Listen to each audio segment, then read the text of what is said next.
Hi, this is Andrew, and this is Keen On, the daily chat show featuring the world's leading thinkers and writers. Hello, everybody. Given what's happening in the Middle East and Israel and Gaza and more broadly, we're going to return to history today to talk about one of the founders, perhaps the most influential founder of the State of Israel, Chaim Weizmann, the first president of the country, and enormously influential in terms of the Zionist movement.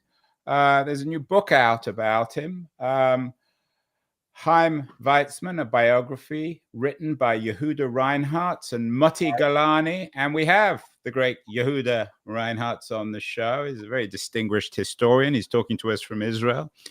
He spends most of his life in the Boston area. He's formerly president of Brandeis University, one of the world's leading historians. He's joining us, as I said, from Jerusalem in Israel. Yehuda, congratulations on the new book. It's just out.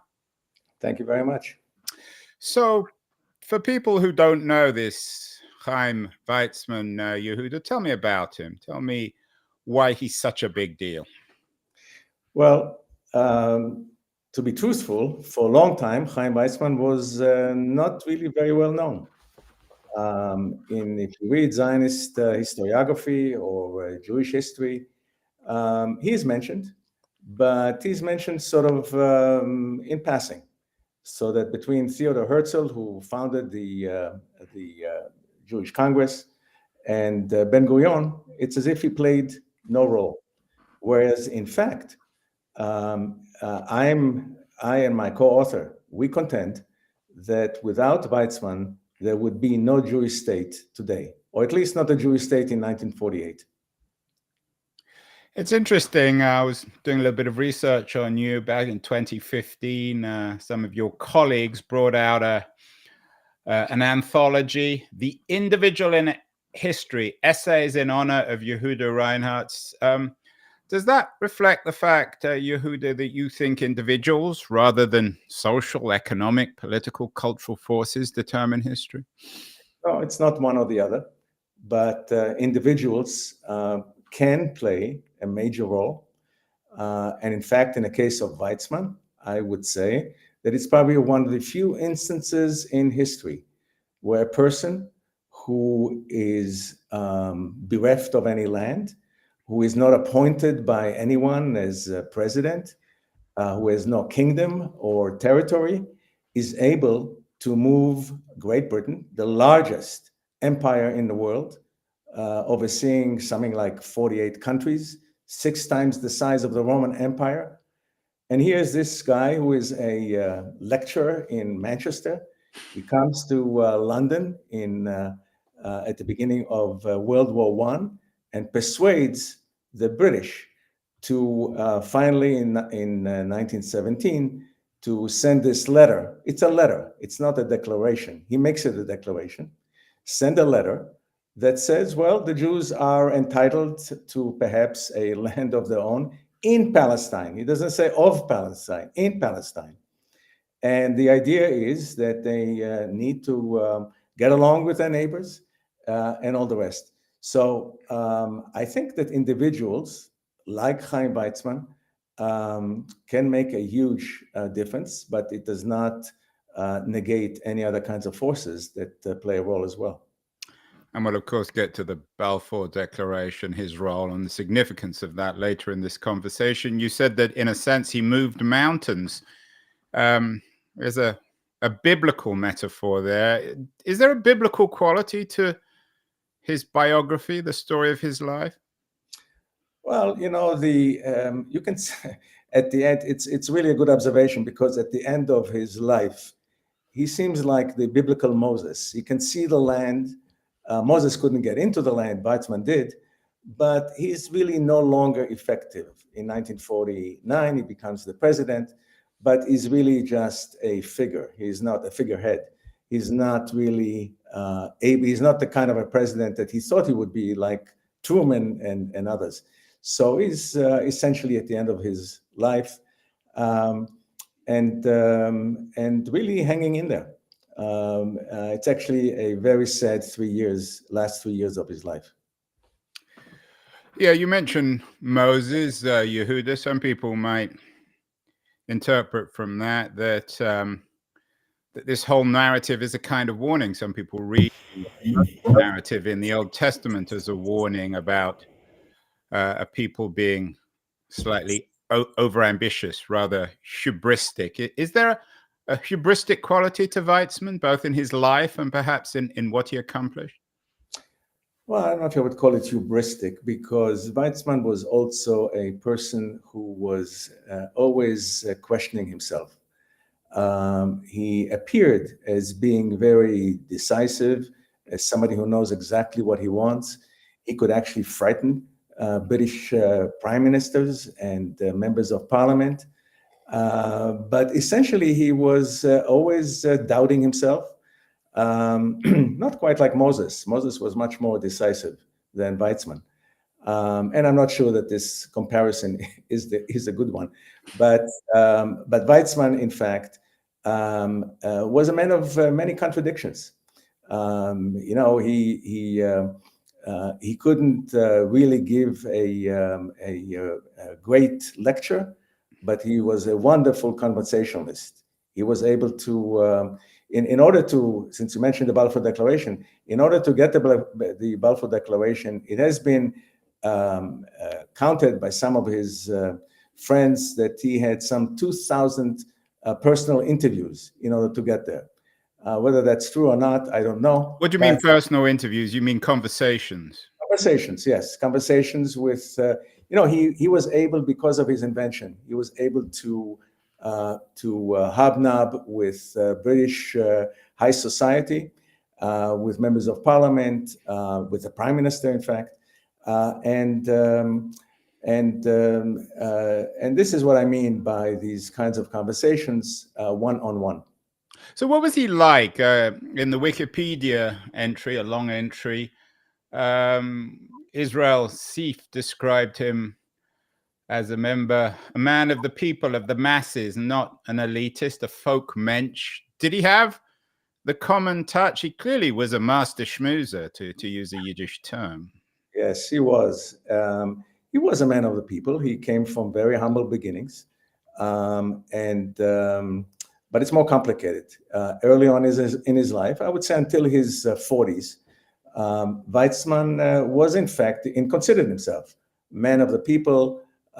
He had no ambitions to high office. He was ambitious, okay, in terms of his work, in terms of friendships, etc. But he became a man who, first of all, because of his Yiddish and Hebrew, and facility with other languages as well. He also knew French, obviously English, but he never denied his belonging to the common people, even when he rose to great prominence. How aware consciously was he of this great division amongst European Jews between, shall we say, the left, socialism, internationalism, communism, and Zionism? I think he had many brothers and sisters, some of which were on the left. He was born in pre-revolutionary Russia, and then, of course, when it became the Soviet Union, some of his siblings stayed and rose up, became fairly prominent. Some were killed by Stalin. Right. Was he aware, in terms of these forces of history, that there was this fundamental intellectual discord between Zionism and socialism? Absolutely. This awakening into political discourse came when he left his homeland and moved to first Germany and then Switzerland. And in Switzerland, many Eastern European Jews congregated because both men and women were accepted into the universities in Switzerland. And that was a very fertile ground for people of the Bund, people of other socialist organizations, and the Zionists to debate each other, which they did every night in the coffee houses.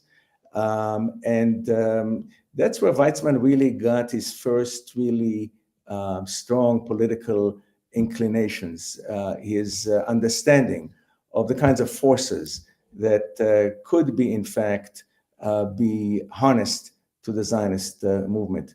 And, he started his career in the Zionist movement as a member of the opposition of Theodor Herzl, who was the founder of the group. And so he began to understand how to organize, how to bring people along to his point of view. And, these guys had debates every night, sometimes talks, speeches went 3 hours, 4 hours. Anything that was less than that didn't seem to be a serious speech. And he was part of it. It was a very exciting period for him. Very exciting for anyone. It reminds me of Solzhenitsyn's book on Lenin in Zurich, when Solzhenitsyn writes about Lenin. I'm not sure if it was only Solzhenitsyn, that Lenin was so focused on the revolution that he even gave up playing chess. And I'm not sure in the late 19th, early 20th centuries whether the dream of an Israeli Zionist state versus a Soviet state, one was more or less realistic. Was Weizmann, did he have that Leninist quality of intellectual rigor and discipline? Or was he more of a friendly guy who sort of fell into his historical role? Lenin always seems to have known that he was made to make history. First of all, they looked alike. Oh, they did? Maybe they were the same guys. Is that a possibility, Yehuda? No, but there is some evidence that the two of them met in Zurich. And but I don't have enough evidence to prove this. Well, someone needs to do some of your. I've had a number of Israeli novelists on the show. That would make a wonderful fictional story. But anyway, go on. Well, look, as I said, he received his political education in the West, and became a leader of an organization called the Zionist Fraction, which opposed Theodor Herzl. Opposed the idea of Uganda, which is where Herzl and some of the Russians and Western Europeans thought that they could establish a homeland, and he began to really think in big terms. So that already by the early 20th century, 1904, 1905, etc., he and Martin Buber and others began to think of what's going to happen in Palestine one day. And even thought of creating a Hebrew university. And Weizmann actually is the original founder of the Hebrew University in Jerusalem, which came about right after World War I. And began publishing all kinds of tracts, et cetera, until he moved to Manchester in 1904. He realized he could not get a decent job in Switzerland. And so he moved to Manchester in 1904, received a low position at the university, and slowly rose in the ranks of the faculty to become eventually a reader, which was a tenured position. And that's really where he was in chemistry. He was a scientist. He must have been rather miserable, though, moving to Manchester. It rains there all the time, doesn't it, Yehuda? Actually, he was miserable. You're absolutely right. First of all, he worked in a lousy job, in a lousy lab, I should say, and he always was short of money. He never had enough money to do the kinds of things he wanted. For example, to travel on behalf of the Zionist organization, and eventually his wife joined him in Manchester. He felt somewhat better. But he liked the women, didn't he? There's some stories when he was younger. He had various liaisons with one woman or another. He ended up with the wife, but he clearly was a man who was attracted to women, and women found attractive. Not only when he was younger, also when he got older. He was attracted to women, and by the way, he was also attracted to men, not in a physical sense. To women, yes. We don't really know what actually happened. I don't have any evidence for that. But by my count, he had at least 8 women with whom he had some kind of a deep relationship. And in one case, he almost married one of them.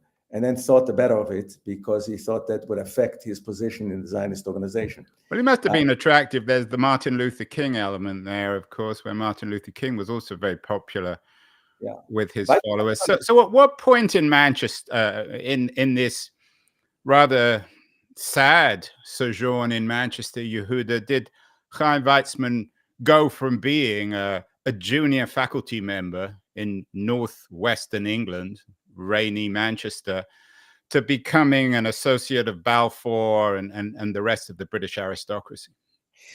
I will just say one more thing because it relates also to his later life. He did make some friends, some influential friends in Manchester, the Zeev family and other families, and, which became very important to him later on in life.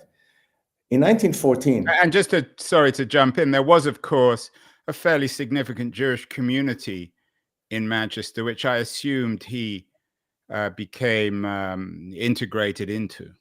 Yes, the fact that he spoke obviously fluent Yiddish, this was his mother tongue, came in very handy because he spoke to the masses, and they didn't meet a person like this before.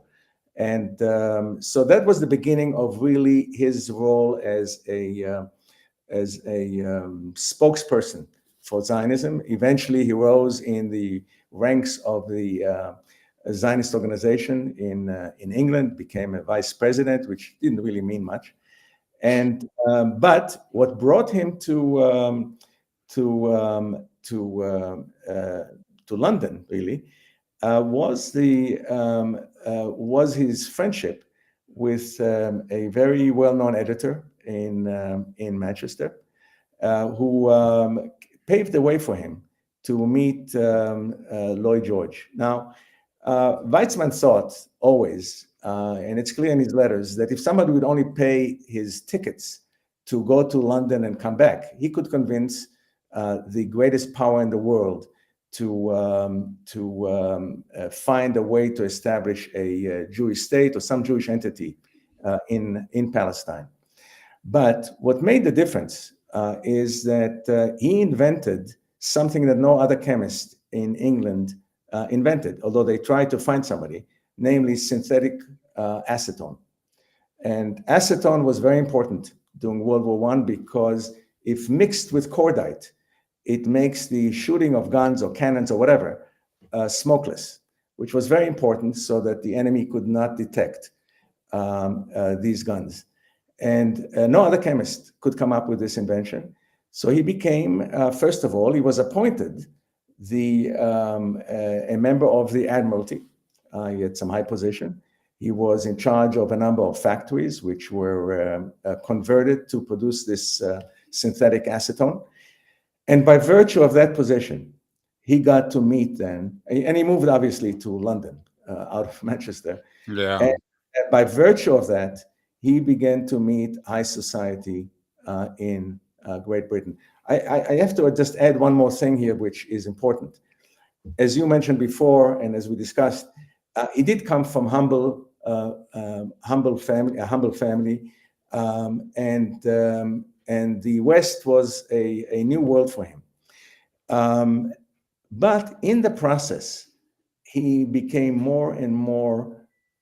He became a citizen in 1910, and he saw himself as British, not as somebody who liked the British, not somebody who, but as a British. He began to dress like a British citizen. He eventually became very wealthy after World War I because a byproduct of acetone after the war became very important in the production of lacquer and was important in the production of cars. And so he commissioned a couple of factories in the United States and became, as I said, very wealthy. Lived in a big house in London. He became an aristocrat, like everyone ends up in England. So, Yehuda, we got to take a break in a second because after and then we'll get on to the Israel chapter, more controversial, I guess, in this narrative.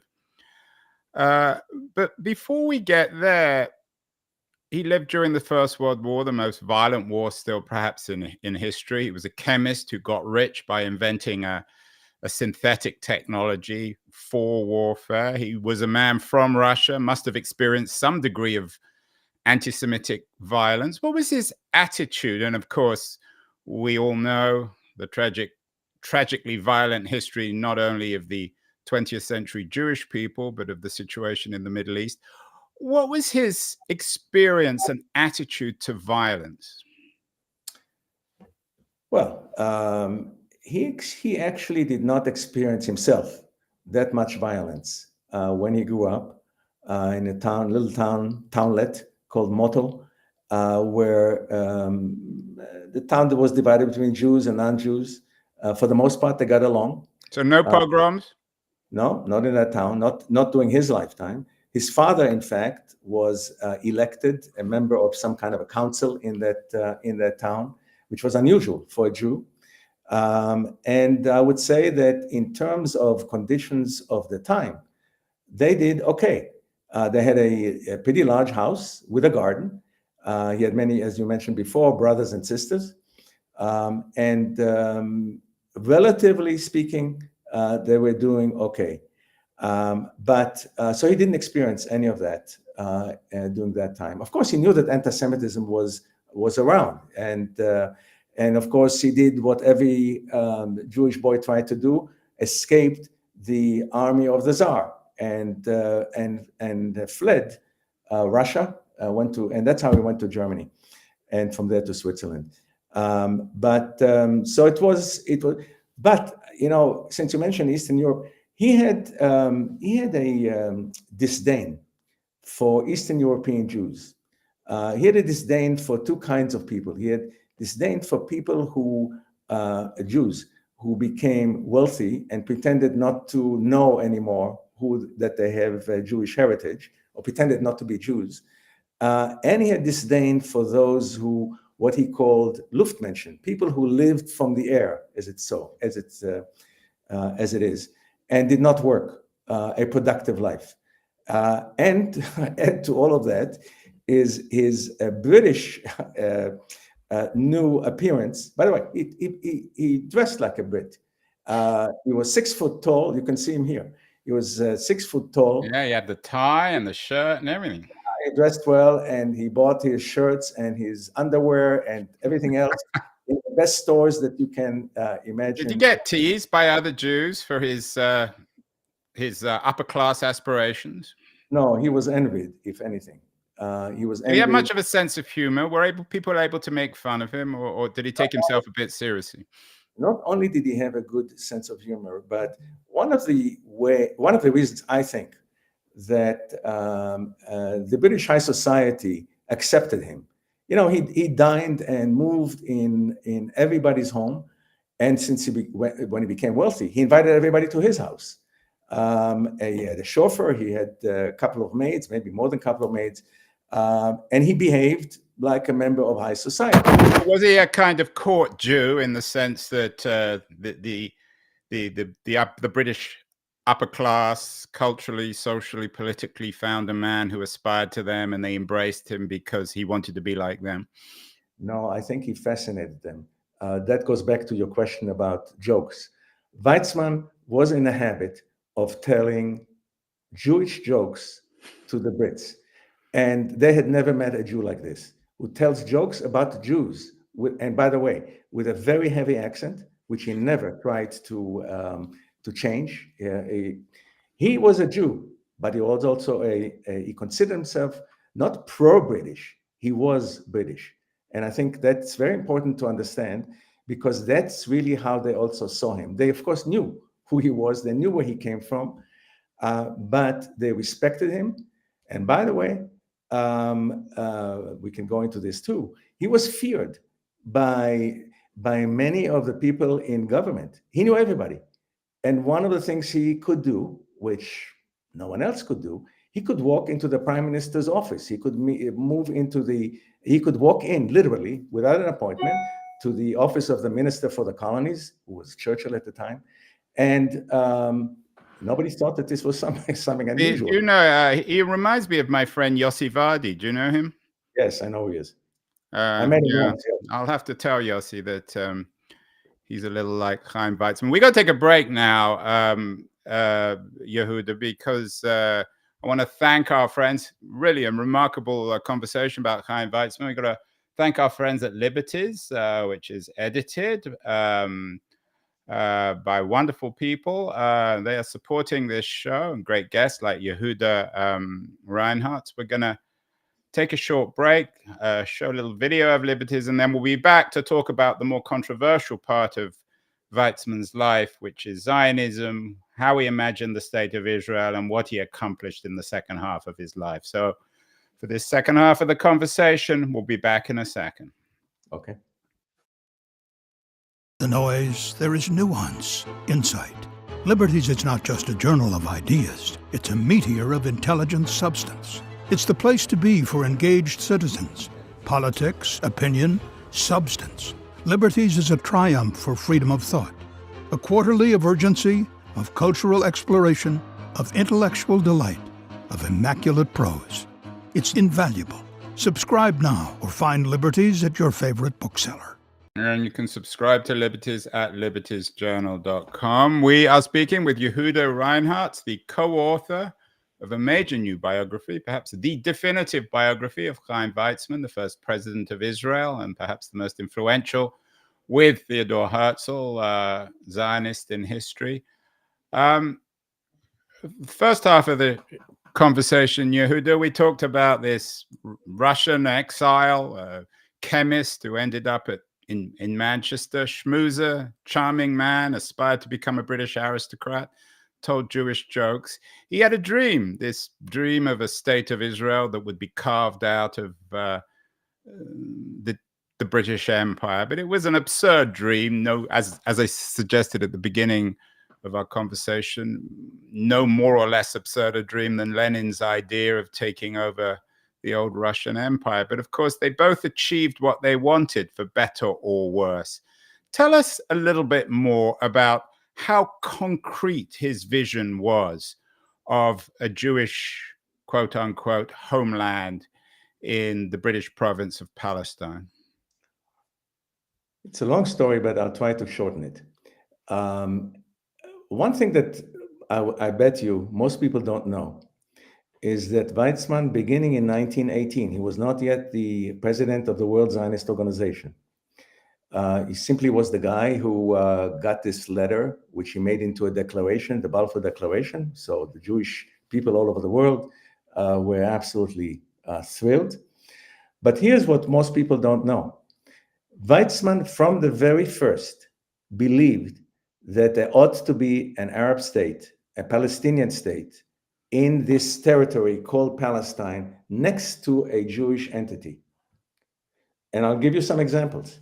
In 1918, one of the first things he did was travel to see the Sharif of the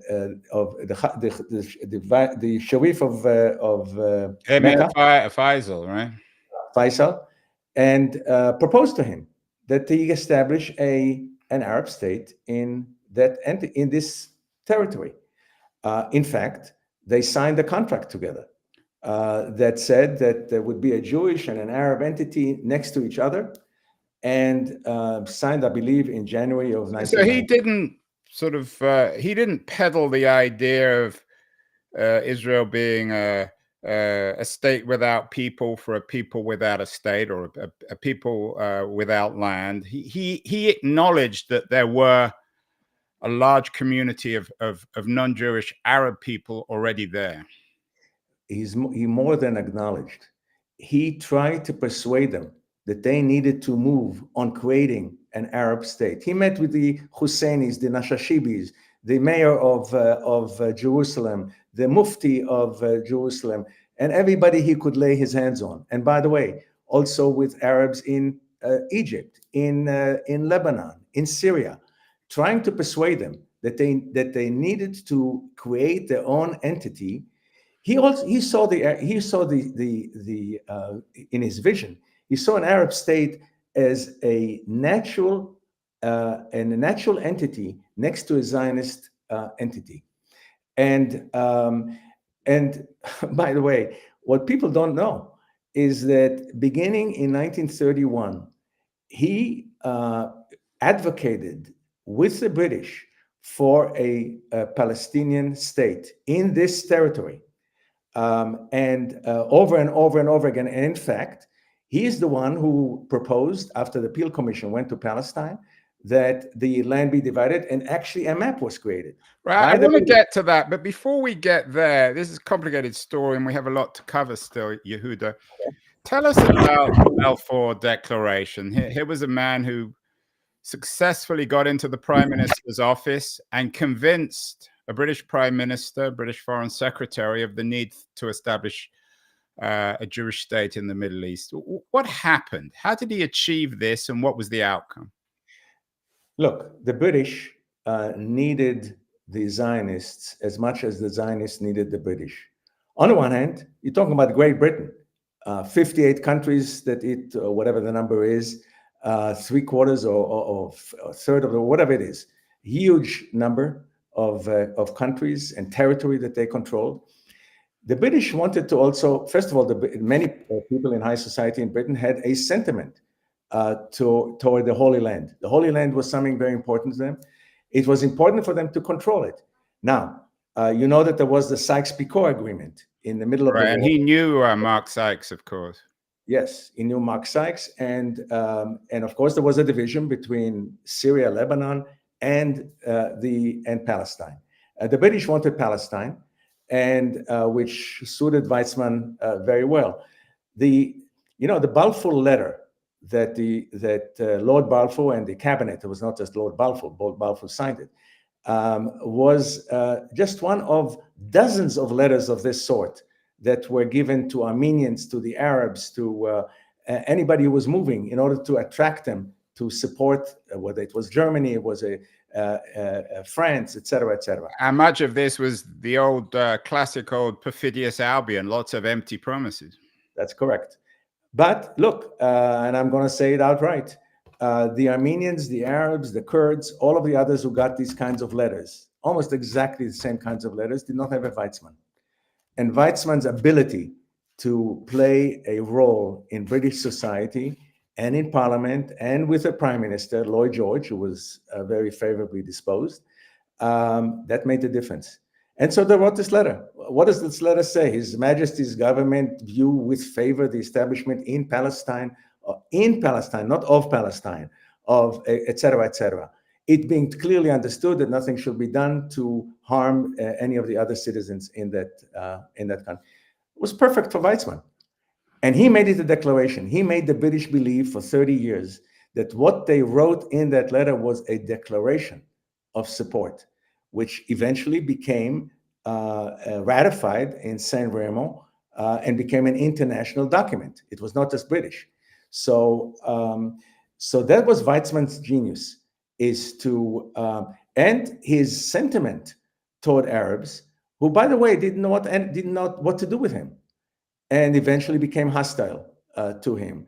But behind the scenes, as I'm getting back to that, he tried to persuade the British, who held the mandate for Palestine, that they needed to have their own state.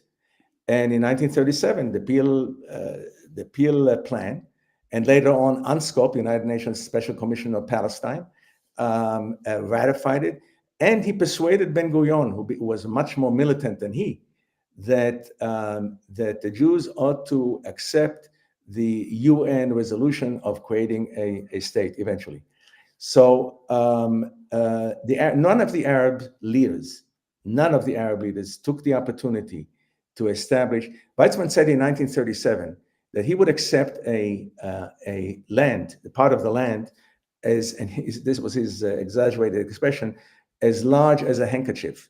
Why? He said, I have to save the Jews of Europe who are being killed, or not yet killed, but harassed. Well, but in 1919, the situation was different. Some people might push back, Yehuda, and say, well, this was Arab land. There may have been some Jews there. They had this pipe dream of an Israeli, Jewish, Hebrew state from a certain reading of the Bible. Why should the Arabs give up anything? Why should they allow First the of all, Jews to have any kind of state in a land that they hadn't been for many centuries? First of all, who said this was Arab land? The Ottoman Empire controlled this entire. This, if anything, this was Ottoman lands. The Ottomans controlled for 400 years that entire territory, including Syria, Lebanon, and all the rest, and were defeated by the British at the end of the war. So it was not Arab land. It was not Jewish land. There was Jewish land, the land that Jews bought. There was land that Arabs bought as well. And Jews, when they wanted land, if they had the funds, bought it from Arabs. They didn't just take it. They didn't just conquer it. I think that that's really a very well known and very well documented history of that period. So Weizmann becomes the symbol of Zionism as you have the rise to power of the Nazis and other anti-Semitic, violent anti-Semitic movements in Europe in the 30s. There seems to be a split within Zionism of a leftist socialist Zionism, and then the Zionism of Jabotinsky, and an embrace of, if not of violence, of certainly violence resistance against anti-Semitism. Was Weizmann involved in these conversations, or was he always the avuncular figure above it all? You know, I want to tell you, if we have 2 minutes, Weizmann was a supporter from 1920 on of something called the Haganah. The Haganah was the Jewish, if you want, defense force. The resistance. Resistance in Palestine. In 1921, he had a meeting for reasons that we don't have time to get into, with Lloyd George, with Balfour, with Churchill, et cetera, and in which he really chastised Churchill in front of his boss, Lloyd George, because he thought that Herbert Samuel, who was the governor of Palestine at the time, the High Commissioner for Palestine, was trying to give some of the land to the Bedouins in Jordan, or what became Jordan. And he chastised Churchill, which is something that you don't do you do it in Israel, but you don't do this in England. So, and Churchill said to him, you know, I know that you are shipping guns to Palestine. He says, I know, you know that this is forbidden, but I'll tell you what, you can do it, just don't tell anybody. Which was a very Churchillian. So he was involved from the beginning, and he supported defense. Now, he did not support violence. Weizmann's mantra throughout the period until the very end was, we do not want to rule, but we also don't want to be ruled. That was his mantra. And he stood fast by that mantra. And he did not approve of violence against anybody except in self-defense. When it came to self-defense, he says, we will use everything we can in order to defend ourselves. But we are not going to wantonly kill or try to chase Arabs or anybody else off their land. What was did he have relations with Jabotinsky? Yes. In fact, during World War I, Jabotinsky lived with Weizmann in his bachelor apartment. Oh, and some people say, again, this is gossip, but I might as well give you some gossip. No, I like gossip. Right. So they say that his bad relations with Jabotinsky were because he suspected that Jabotinsky and Vera Weizmann, Weizmann's wife, had something going on. Now, I don't think so, but there was a warm relationship between the two. That's for sure. I mean, that I know. Yeah, Jabotinsky was a rather dashing character, wasn't he? Correct. Yeah, and I mean, just like Weizmann. I mean, these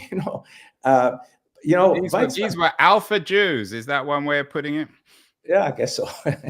Weizmann was he achieved a great deal. I mean, a remarkable man, remarkable life. But the one thing he seemed to have failed at was saving European Jewry. He got into the offices of British prime ministers, American presidents, but he failed really in getting the West and powers in the late 30s and during the Second World War to concretely address the mass murder of European Jews. Is that fair? I think it's fair. I think he did try to say, he became, by the way, in 1931, he was ousted from the leadership of the Zionist organization. And he used that time to create an organization to try to save German Jews. He also tried to bring many German Jews to Palestine at the time, to the Ziv Institute, which is the precursor of the Weizmann Institute. And he was not successful in most cases in bringing the big scientists from Germany, people like Willstätter, Einstein, etc. Einstein, he was friendly with Einstein, wasn't he? Friendly up to a point. They both strong personalities who in the mid 1930s were always fighting on about. Although Einstein was in another league when it came to scientific achievement. Genius. Oh, I mean, there's no question. Look, Weizmann was a very good scientist. He was not an Einstein. I mean, there's only one Einstein. Einstein was probably the best well-known Jew, maybe next to Louis Brandeis, in the world at that time. So Weizmann, but Einstein and Weizmann together were on the board of the Hebrew University. They always fought because of all kinds of reasons, which are not important to get into. But it's true. Look, he tried to get to Churchill during the war. This is your question. And Churchill, for the most part, would not see him. His aides used to say to Winston Churchill, by the way, he was the exact same age as Weizmann, they used to say to him, why won't you see him? Why don't you, I mean, you're here. So he said, well, I'm busy, I'm sick, I'm this, I'm that. He knew that he would have a hard time withstanding Weizmann's. In fact, Churchill liked the Jews. He was a racist in many ways. He looked down on Indians and people of other dark skins. But for him, the Jews were in an odd way superior. What did Weizmann make of the Nazis and the Holocaust? This was not something he really could have imagined in the 1890s or even in the pre-First World War age. Did it surprise him? When he read Mein Kampf, he knew that this madman, if he ever rose to power, would be very dangerous for the Jews. He was aware, of course, of Nazism. He was aware of all that was happening. Look, his power was very limited. What's interesting about Weizmann is that, again, a king without a kingdom. I mean, he was able to get entry into any president's office in Europe. By the way, he saw Mussolini 4 times. In fact, after the second time, Mussolini used to say, come visit me again. And Weizmann would or would not come. And Weizmann tried to persuade Mussolini, who was on friendly terms with Hitler, that the Zionists needed their own land to save the Jews, etc., etc. Of course, he was not successful. But he was aware of the danger.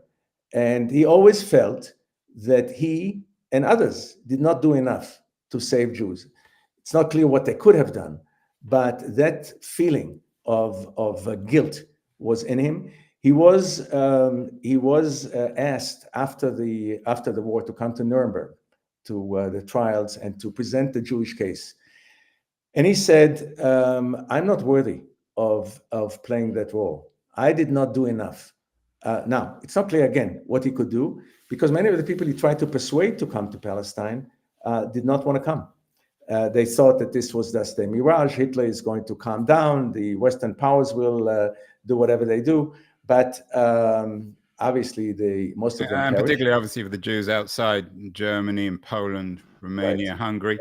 Was there, given his remarkable success as a chemist and his invention of this innovative breakthrough when it came to warfare, did I.G. Farben's connection with the death camps and the role of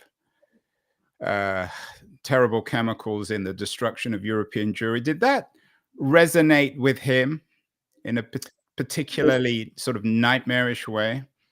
There's no indication that I could find that was the case. It may have gone through his head, but I really don't know. Look, what he tried to do during the war is what he always did. Weizmann was able to do something remarkable, which is he met every American president from Wilson on, with the exception of Hoover. Who was Wilson wasn't keen on the Jews either, was he? No. But he saw him. He presented. I bet FDR was more receptive. Not really. No, not really. No. FDR had his own prejudices, prejudices about blacks, prejudices about other minorities, although his wife was very much involved with Jews, tried to help them, etc., etc. Look, it was Truman. The interesting thing is that Weizmann was able to gain entry into Truman's office, which took some doing, and Truman was fascinated by him, and Truman saw him as the potential president of the state of Israel, because he knew that Weizmann would not go to the Russian side. At that time there was a communist party in Palestine, so it was not a mirage to think that Palestine could not go to the Soviet bloc and support the Soviet bloc. But he knew Weizmann would not let that happen.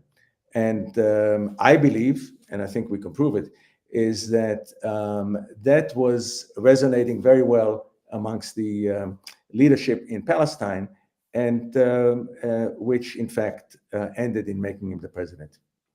We've got to get to the end of the story because I know you've got to run. It's a remarkable story, a biography. You noted earlier, Yehuda, that he died in a disappointed fashion in the last few years of his life.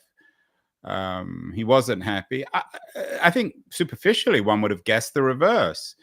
Israeli War of Independence, this absurd dream of an independent Jewish state in Palestine, was realized in 1948. Was he a man who, for all his remarkable achievements, did he become an anachronism in the Israel of the 1940s, in a post-Holocaust world? The way to answer this is that, first of all, Weizmann, as I mentioned before, he had two large homes, one in Palestine, one in London. But he did not live in Israel. He did not live in Palestine. He spent more time there after he became president. But he was not happy with the state. First of all, he was not happy that he was not recognized for what he has done. Ben-Gurion paid him back because of all the insults that he received from Weizmann during his years in London and so on. And he was shunted to this home. He was very sick. He could hardly see. He walked poorly, etc., etc. And so he spent as much time as he could, even while he was president, in Switzerland. He would go to Switzerland for long periods of time to recuperate, and to the United States also. So he was disappointed. He was disappointed in his own role, and he did not like some of the actions that Ben-Gurion took. Did not always approve of his actions, whether military or otherwise. Well, any in particular when it came to the War of Independence and some of the supposed atrocities committed by Israeli military forces? Weizmann was not a pacifist. He believed that if we need to defend ourselves, we will defend ourselves. There's no indication in his diaries or in his letters of any any deep thinking about the Palestinians and what happened during the war in Israel. So I can't really answer that question. He clearly was aware of what is happening, but it's not clear that this was something that occupied him. And he would have said probably that Israelis are allowed to defend themselves. So finally, Yehuda, when we look back at this remarkable life, you're a great scholar. What can we learn from this man in terms of trying to figure out a peace in the Middle East, a peace that seems even more elusive now than it did in any period since the State of Israel, the establishment of the State of Israel in 1948? What can Weizmann teach us? I think we can teach us, first of all, that he had a prophetic view that saw that Israel could not just exist on its own in that piece of land. That, in fact, these two nations needed to live next to each other in peace. And he truly believed that was possible. He did his utmost, more than any other Arab leader. Look, In the final analysis, if you really want to look at history, even contemporary history, until 1967, the state of Israel was willing to come to some compromise with the Arabs, but this went nowhere. And in 2000, as you know, Ehud Barak, who was the prime minister of Israel, offered them practically 98% of the land, but it was rejected by Arafat. So I think that, what can we learn? We can learn that Weizmann was a person who believed that Jews have a right to that piece of land, to that heritage, going back to the Bible and earlier. And he also believed that Arabs had a place in that piece of land as well. Well, it's And the old narrative. It always seems to be that the quote unquote Zionist narrative that the Arabs always turned down every offer they got, and there must have been a reason for it. And finally, Yehuda, is it conceivable that Weizmann and his fellow Zionists made a mistake, that they would have better off embracing socialism or internationalism, or even finding a place in the desert where there really weren't any people? Is it conceivable that in 200 or 300 years, Weizmann might be seen as a Faustian character in the narrative of the Jewish people? I don't think so. Look, there was a proposal early on in the 20th century to send the Jews to Uganda. Just imagine what the fate would have been under an Idi Amin. I mean, and you can take any country you want. I mean, we can go through the whole. Even Manchester, right? Even Manchester. So no, I don't think so. I think that his view was that people need and should live in peace together. Now, you can say it was utopian. You could say that, but and he believed it even stronger after World War II. He bent Ben-Gurion's arm to accept the United Nations declaration. Look, Israel became what it is only because 5 Arab armies invaded Israel after 48, after the Declaration of Independence in May of 1948. But the land itself originally was a much smaller, and Jerusalem was always an international zone. He was willing to accept anything, but over time, it's clear he became disappointed with the Arabs. He could not understand why they could not agree to a peaceful solution. And I think that was a big disappointment in his life. And as I said before, he died not only because of that, but he died a very sad man. He lived, as I said before, probably 3 years beyond where he should have lived. At